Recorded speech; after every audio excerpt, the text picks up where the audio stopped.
feel like we deserve some. I feel like we just deserve one of those. First off, let me just say I think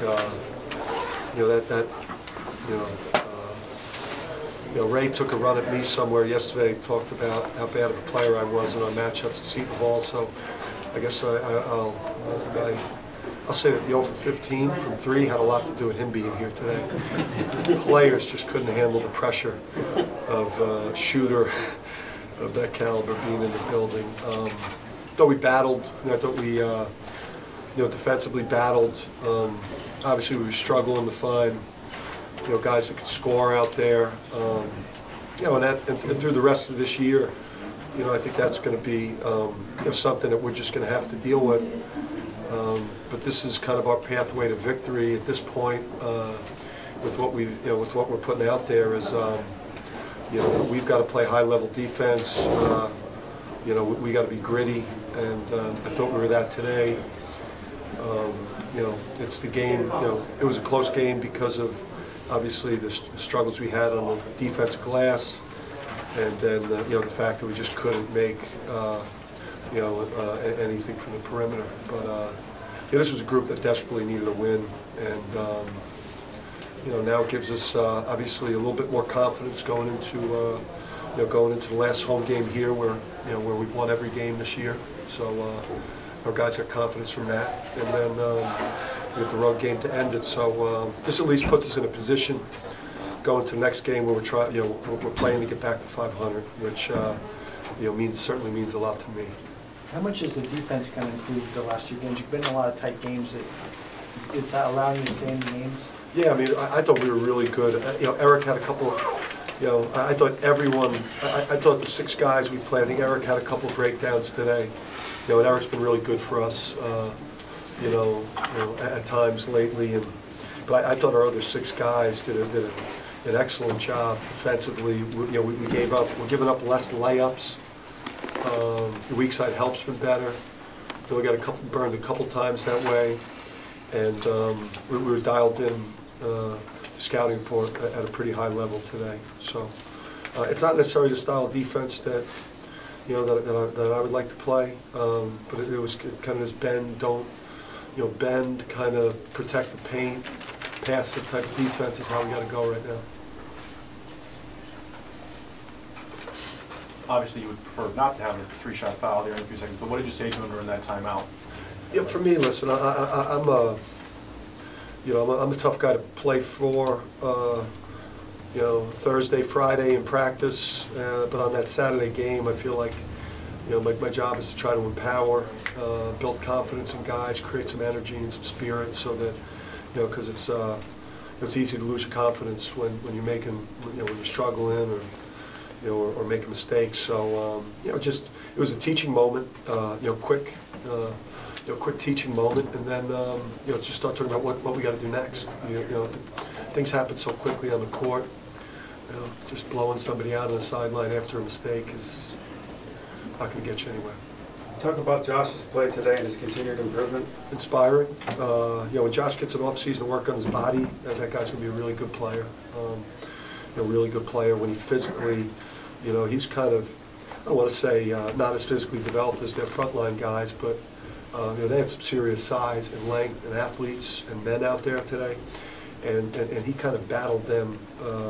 I don't want to say by himself, but he was really the only post guy we had dealing with the 3 or 4 bigs that they were throwing at us. So impressive performance by Josh. He's he's a guy on the way up. Out to Rick with another big late game basket there. Tough shot, but shows he's not the moment's not too big for him, I guess. Yeah, you know what? I love to coach guys that that play their best at the end of the game, like real ballers. In the last 6 minutes, last 5 minutes, they score field goals in close games. Those are guys that have the clutch gene. I think Al's got a little bit of that it factor that way, just think, he's the kind of the leader of this thing now with Jalen going down and his personality. I think. Is really empowers his teammates because he's such a good guy and big heart. Danny, on a day like today where you have Ray in the building, you have a slew of recruits, and you have the new thing in the lobby there, which is really quite nice. When you bring in recruits, can you draw on the past with these young guys, and what kind of message do you want to send there? Yeah, this is listen, we're in the Story tradition. Obviously, the 3-year run that we're on here.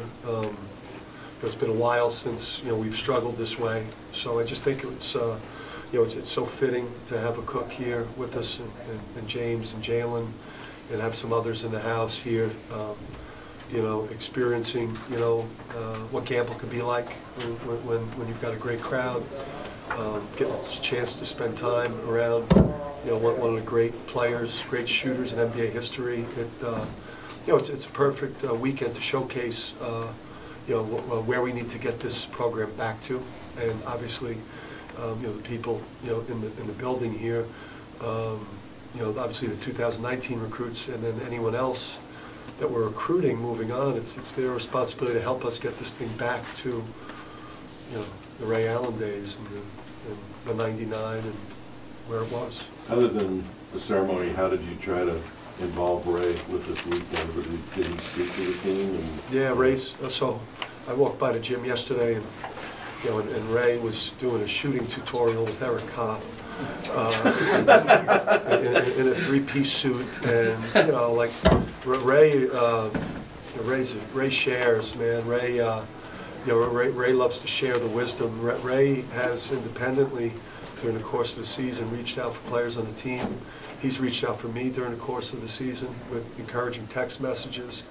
Ray is, he doesn't do it in a billboard manner. He does it behind the scenes, not trying to draw attention to himself, but Ray has been a great resource for me and for these players behind the scenes, which speaks to who he is. Do you want to expand that in the future, or are you just going to leave that up to him, what he's feeling like doing? No, so it's obviously when we're beginning to write a new chapter in UConn history. So this is the beginning with the core of young people that will be returning, these exciting young people that will be adding and have added, and then what we do in the future. This is writing a new chapter, new book, turn the page on the last couple of years, and I think he's going to have a heavy presence around here. Once we get to summer session 1, and in this new group of Huskies comes in. Dan, the threes, basically, I know some rolled in and out, but basically the looks you wanted, or you just see something? Yeah, I'll just say this: any of the ones that you saw that were taken off the dribble, I didn't want those. We're not good at them, so we probably shouldn't do them. Some of them were on the shot clock, but if there's 7 on the shot clock, you only give your offense one chance for something good to happen. If you just cast up a 24-foot 3, you've got to try to go by your man, get a piece of the paint, land, and either put something up on the rim or spray it out to the 3-point line for somebody else to shoot a toes to the line rhythm 3.